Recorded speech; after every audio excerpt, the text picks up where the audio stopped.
Assalamualaikum warahmatullahi wabarakatuh. Hari ini kita akan belajar algebra. Okey. Algebra kita ni, bila kita sebut algebra, semua orang terus teringat lah. Macam soalan yang saya tulis kat sini. 3x campur 4 sama dengan 5. Jadi sebelum kita pergi kepada algebra, ya, kepada cara kita selesaikan algebra, mari kita tengok dulu sejarah perkataan algebra tu. Jadi sejarah perkataan algebra datangnya daripada sebuah kitab. Cuba buat muka bobo. Okey. Dari sebuah kitab. Nama kitab tu ialah, okey, kita lukis dulu sebuah kitab kat sini. Okey, kita lukis kitab kita. Okey, so kitab ni nama apa? Kitab ni nama dia Al-Jabru wa Al-Muqabalah. Kalau kita tulis dalam tulisan Arab dia, kitab Al-Jabru wal Muqabalah. Ini nama kitab dulu, ya. Nama kitab tu ialah kitab Al-Jabru wa Al-Muqabalah. Jadi kitab ni masih ada lagi hari ni. Kitab ni masih lagi ada hari ni, ya. Okey, jadi daripada perkataan kitab ni, daripada tajuk kitab ni, Al-Jabru ni, okey, jadi ada perkataan Al-Jabru ni, datanglah perkataan algebra. Okey, jadi sampai ke hari ni orang duk guna perkataan algebra ni datang daripada perkataan Al-Jabru. Tajuk buku yang ditulis oleh siapa? Oleh Muhammad bin Musa Al-Khwarizmi. Oleh Muhammad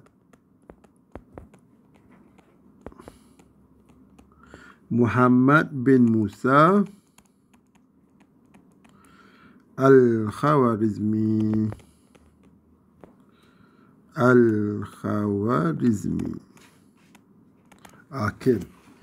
Jadi bukanlah dia yang mempelopori bidang algebra ni, tetapi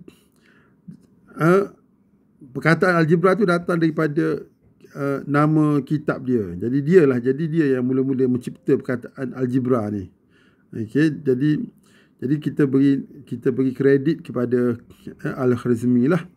Jadi bila kita sebut Al-Khwarizmi, semua orang tahu dia dipanggil sebagai bapa algebra. Okey. Al-Khwarizmi ni dia ialah the father of algebra, the father of algebra. Okey. Jadi dalam kitab algebra ni ada banyaklah benda yang dia dia bincangkan lah, yang Al-Khwarizmi tuliskan dalam kitab dia. Okey. Ada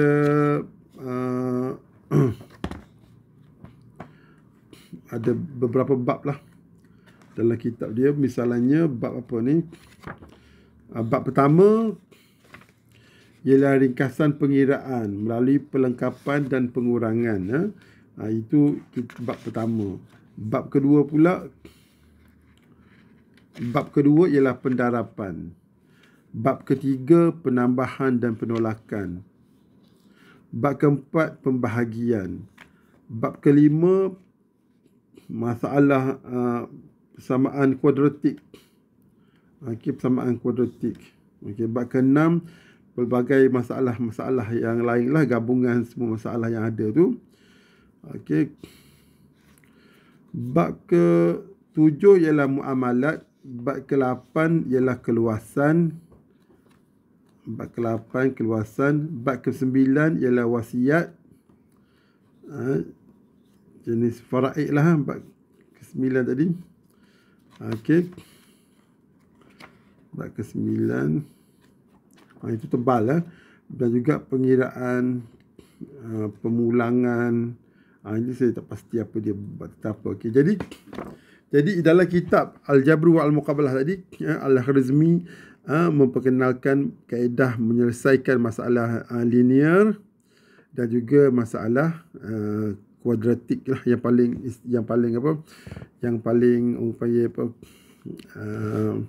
paling diraikan lah daripada kitab dia ini ialah tentang penyelesaian masalah linear dan juga masalah kuadratik.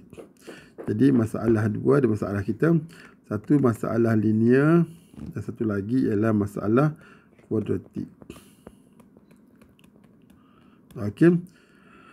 Masalah linear ni ialah masalah nak selesaikan persamaan macam AX plus B sama kosong macam itulah. Okey. Lepas tu persamaan kuadratik pula nak menyelesaikan masalah AX kuasa 2 campur BX campur C sama dengan kosong. Okey. Ada dua. Jadi ini yang diperkenalkan dalam kitab Al-Khwarizmi tadi. Yang pertama bentuk linear dan yang kedua ialah bentuk kuadratik. Okey.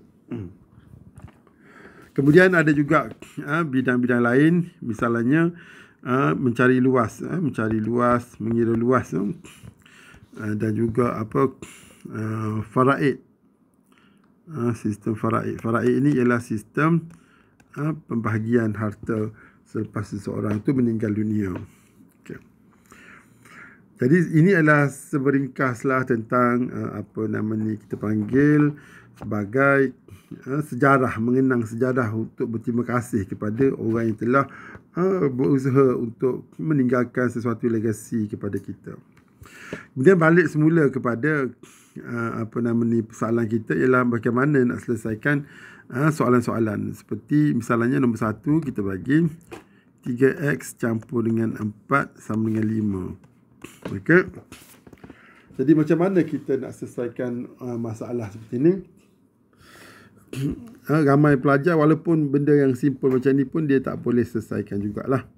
Jadi kita tunjukkan, okey. Kita bayangkan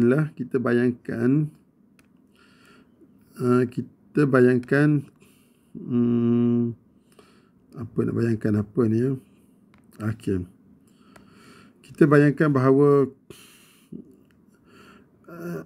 sebab kadang-kadang bila kita tengok algebra macam ni, kita susah nak faham kan, mana nak gerak dulu, mana gerak kemudian kan.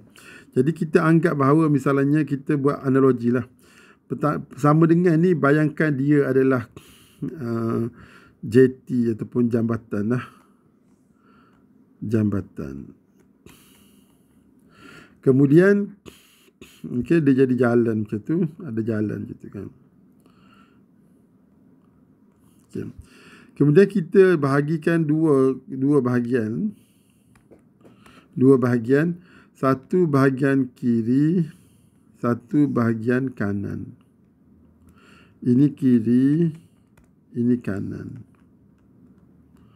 Okey. Jadi bahagian kanan ni mungkin kita boleh bayangkan dia adalah darat lah, darat. Ini darat. Okey, dia darat. Ini kita panggil sebagai kaedah al-gambar. Jadi kalau Al-Khwarizmi dia memperkenalkan konsep algebra, jadi saya memperkenalkan konsep al-gambar. Okey, al-gambar. Sebab apa al-gambar ya? Sebab setengah-setengah pelajar dia tak boleh terima tau. Dia tak boleh terima konsep algebra kerana bagi dia algebra ni susah. Kemudian okey, di sebelah kanan ni ialah daratan, yang sebelah kiri ni bayangkan bahawa dia duduk dalam air ya, air. Yang ni ialah air. Okey. Jadi yang duduk dalam air ni ialah 3x campur 4, okey, sama dengan 5 tu. Kemudian kita bayangkan bahawa nombor-nombor ni ialah orang lah ya. Kita bayangkan nombor sekali dengan tanda dia sekali. Lupa apa. Kita kita bulatkan sekali dengan tanda dia sekali ya. Okey, so kita bulatkan dia, kita buat kaki dia ke sini, kaki dia ke sini, right. Lepas tu mata dia ke situ. Ini pun mata dia. Okey. Kemudian ada dalam air ni ada dalam air ni ada buaya. Bayangkan dalam air ni ada buaya, seekor buaya. Ada seekor buaya yang nak makan. Okey. Buaya yang nak makan orang ni. Jadi yang pertama kita tengok yang tak ada dekat dengan X kan. Kat sini ada X kan. Kat sini ada X. Ini X ni. Okey, X ni ialah pelindung dia. X ni pelindung. Pelindung daripada buaya. Jadi buaya ni dia makan yang tak ada X dulu. Jadi kalau kita tengok sini 3X sampai 4 ni, yang mana tak ada X? So, yang 4 ni tak ada X kan. Okey. Jadi dia nak makan yang 4 ni lah, dia nak makan kamu. Lepas tu tolong dia kata kan. Dia pun larikan diri naik ke darat. Okey, so ni lari ke diri. Jalan naik ke darat sini kan. Okey, jadi bila dia lintas jambatan ni, okey, seseorang yang lintas jambatan ni dia akan mengalami satu perubahan. Okey, perubahan dia macam mana? Kalau dia daripada air tadi dia tambah, bila dia lintas jambatan dia jadi tolak. Kalau air dia tolak, dia lintas jambatan dia jadi tambah. Kalau dekat sini dekat air dia darab, dekat daratan dia akan jadi bahagi.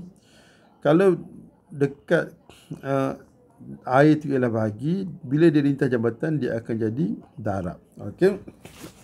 Jadi bila buaya ni nak makan dia, tolong, dia pun lintas jambatan. Si 4, nama dia si 4. Yang ni Encik 4 ni. Encik 4. Nama dia Encik 4. So Encik 4 ni dia pindah, dia lari sebab dia nak dimakan oleh buaya. Tadi dia lintas jambatan, dia pergi duduk belah kanan, belah daratan. Maka persamaan baru dia jadi 3X, okey, sama dengan 5.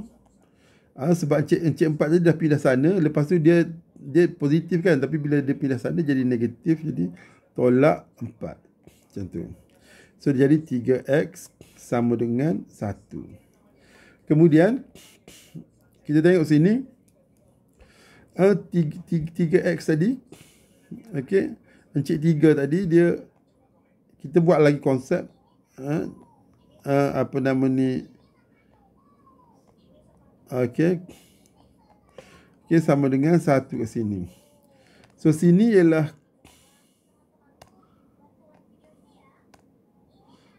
okey. Jadi sini mana saya ni. Okey.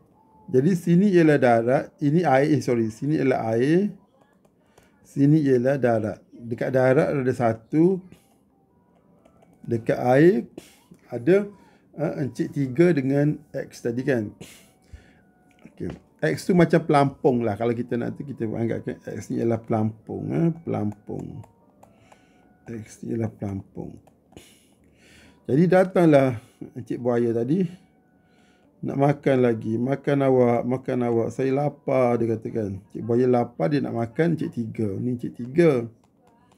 Encik 3. Jadi Encik 3 ni, dia dengan pelampung dia duduk rapat. Maksudnya darab ni. Ni maksudnya darab. Bila 3X ni maksudnya darab. Ini maksudnya Encik 3 ni, tanda dia ialah darab. Tanda lahir dia lah. Tanda lahir dia ialah darab. Tanda Encik 3 ialah darab. Jadi bila dia nak menyelamatkan diri dia ke sebelah sana, ke belah daratan, jadi sebab dia darab, jadi bila dia pindah sana, dia jadi bahagi. Bahagi, bila sebut bahagi tu maksudnya kita tulis per lah. Per apa-apa ni. Bahagi tu ialah per. Jadi Encik 3 tadi dia pindah. Tolong, dia kata kan. Okey, tolong. Dia pun lintas jambatan. Ni jambatan ni untuk pergi ke daratan. So Encik 3 bila dia pergi sana, dia jadi per kat sini kan. Jadi X sama dengan 1/3. Ni Encik 3 tadi kan. Encik 3 tadi dia dah turun bawah sini. Okey, sebab dia asal daripada darab. So bila dia lintas jambatan, dia jadi apa nama ni, bahagi. Bahagi, bila sebut bahagi tu tak payah tulis 1/3 macam ni, tak payah. Kita tulis apa, 1/3. Sebab per ni maksudnya bahagi. Bahagi ya. Okey, jadi sekarang ni Encik Buaya kat sini, kesianlah dia tak boleh makan lah. Okey. Alamak, nak makan apa ni? Pelampung je ada kan. Pelampung je. Sial Encik Buaya ni. Okey, mati dia. Okey, tak dapat makan. Tak dapat makan Encik 4, tak dapat makan Encik 3. So tinggal pelampung saja. So inilah jawapan dia. Jadi jawapan bagi apa nama ni, 3x, sorry. Jadi jawapan untuk 3x campur 4 sama dengan 5 ialah ialah x sama dengan 1/3. Ni okey, jadi kaedah penyelesaian untuk orang yang pandai, dia tak payah dah. Tak payah buat kaedah gambar ni. Okey, kalau orang yang dah pandai, dia buat jelah 3x campur 4 sama dengan 5. Lepas tu 3x sama dengan 5 tolak 4. Okey. Lepas tu 3x sama dengan 1. So x sama dengan 1/3. Yang ni untuk budak yang dah pandai. Untuk awak-awak pelajar yang dah pandai, tak payah lagi kita nak apa, kita tak payah lagi lah nak buat bentuk-bentuk gambar tu kan. Okey, untuk pelajar yang dah pandai boleh terus direct buat macam ni kan. Untuk pelajar yang kurang mahir, yang belum pandai lagi, dia boleh bayangkan macam ni lah, macam cikgu cerita ni. Okey, bahagikan dua, yang belah kiri tu ialah air, yang belah kanan tu ialah daratan. Kemudian tanda sama dengan tu ialah kita anggap dia sebagai jambatan lah. Kemudian nombor-nombor tu kita bagi nama dia. Nama dia kita manusiakan dia. Jadi dia jadi Encik 4, Encik 3 kan. Lepas tu setiap yang kita namakan tadi, setiap manusia yang kita manusiakan dia tadi, kita kena bagi tanda kat dia. Kita kena pasti tanda dia apa. Encik 4 tanda dia, tanda lahir dia apa? Positif. Encik 3 tanda lahir dia apa? Darab. Okey. Jadi sebab apa? Sebab bila dia nak pindah jambatan tadi ke daratan, dia kena tukar tanda dia. Okey, dia kena tukar tanda dia. So kalau tambah, tukar jadi tolak. Kalau tolak, tukar jadi tambah. Kalau darab, tukar jadi bahagi. Kalau bahagi, tukar jadi darab. Sekejap kita tengok soalan lain. Kita tengok soalan lain. Misalnya x per 5 tolak dengan 2 sama dengan 7 misalnya.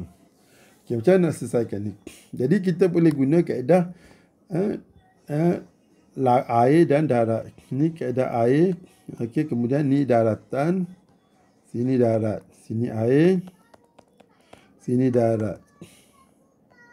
Okey. Lepas tu dalam air tadi ada seekor buaya. Okey, seekor buaya. Silap. Seekor buaya. Okey, ada seekor buaya dalam air ni.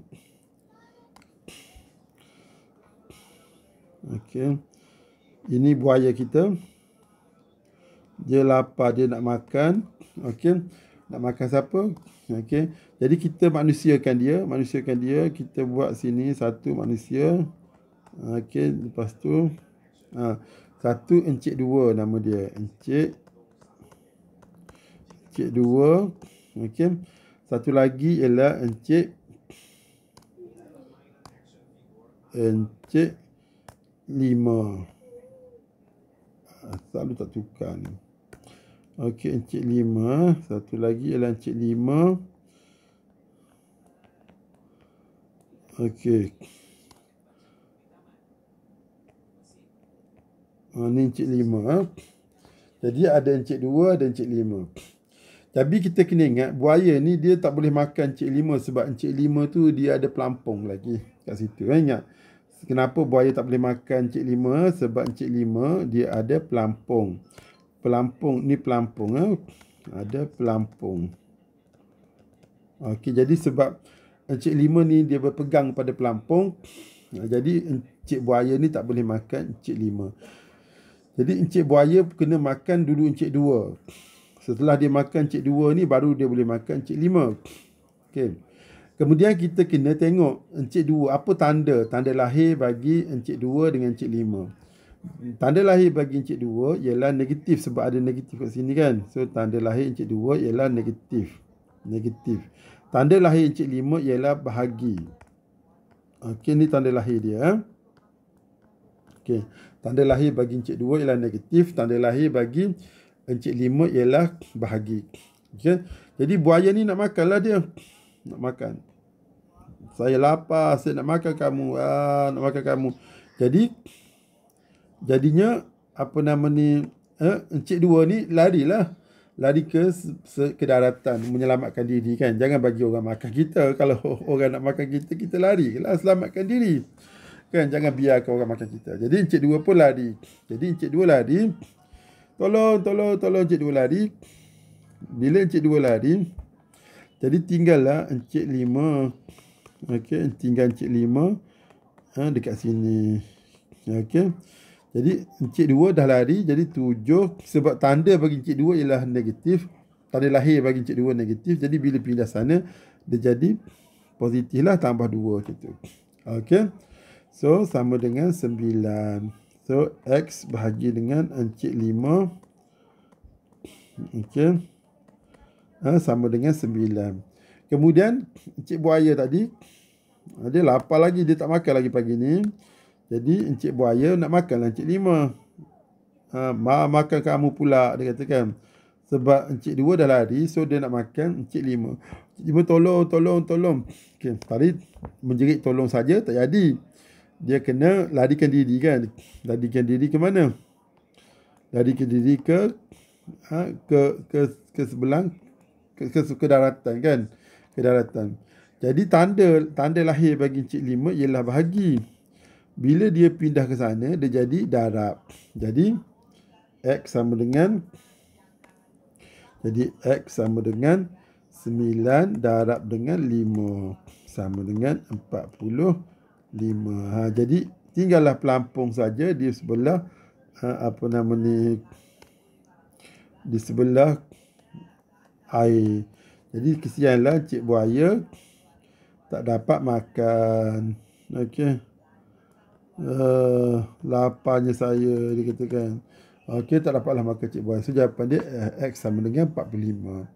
Tapi untuk pelajar yang sudah mahir, untuk selesaikan soalan macam ni, darab je lah terus ya.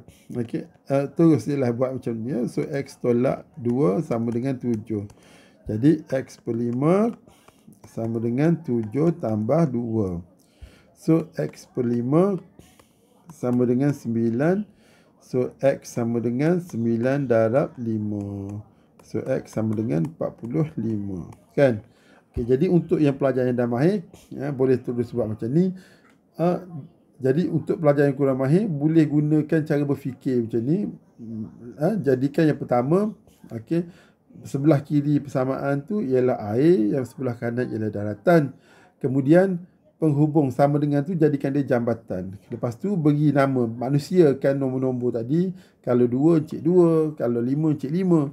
Kemudian cari pula dia punya tanda lahir dia. Positif ke, negatif ke, okey, bahagi ke, darab ke. Ada 4 saja tanda lahir ya. Ada 4 saja, kena ingat tanda lahir dia. Tambah ke, tolak, darab, bahagi. Tu je. Okey, so kalau nak larikan diri, kalau tambah, dia jadi tolak. Kalau tolak dia jadi tambah. Kalau darab dia jadi bahagi. Kalau bahagi dia jadi darab. Cuma kena ingat bahagi ni bila sebut bahagi, kita tak tulis bahagi lah, kita tulis dalam bentuk pecahan. Per maksudnya kalau misalnya 3 bahagi 4, maknanya 3/4. 3/4 ni 3 bahagi 4 lah ni maksudnya. Faham tak? Okey, kemudian kita ada konsep Encik Buaya. Encik Buaya ni nak makan siapa dulu. Jadi kena ingat, okey, yang mana ada pelampung tu dia makan last sekali. Okey, jadi kita kena larikan diri yang tak ada pelampung dulu. Yang tak ada pelampung kena larikan diri dulu. Okey. Yang ada pelampung ni dia last sekali. Okey, cuma kita tengok ni, mula-mula sekali Encik 2 lari dulu, lari sebelah kanan. Kemudian sebab tanda lahir Encik 2 negatif, dia lari ke sebelah kanan jadi positif. Kalau kemudian setelah dia larikan diri, tinggallah Encik 5 dengan pelampungnya. Jadi Encik 5 ni dia punya apa nama ni, tanda lahir dia ialah hadap bahagi. Jadi bila pindah sana dia jadi darab lah. Macam ni kan. Jadi kesianlah Encik Buaya tadi tak dapat makan. So bila Encik Buaya tak dapat makan, maksudnya dapatlah kita jawapan untuk persoalan kita yang itu. Tapi untuk pelajaran, bila kita dah mahir, tak payahlah guna apa konsep buaya, air, encik ni semua lagi dah. Kita boleh terus darab tulis macam ni ya. So dalam apa peperiksaan ke apa, kita kena tulis dalam bentuk macam ni lah. Jangan pula dalam peperiksaan awak pergi lukis gambar Cik Buaya, Cik 5 semua tu kan. Okay. Pening pula cikgu yang nak menanda ketah awak tu kan. Cuma kita dapati bila kita tulis dalam bentuk nombor-nombor macam ni, dia jadi dry. Jadi dry. Dry tu apa? Dry tu nampak macam kering je, gersang je kan. Okay. Tak ada bunga-bunga, tak ada hidupan semua kan. Tapi bila kita buat macam ni, kita rasa macam seolah-olah algebra ni hidup. So kaedah ni saya bagi nama dia kaedah al-gambar lah. Al-gambar maksudnya apa? Kita gunakan gambaran untuk mencetuskan, untuk memanggil keluar daya imajinasi dalam kepala kita untuk menyelesaikan masalah matematik.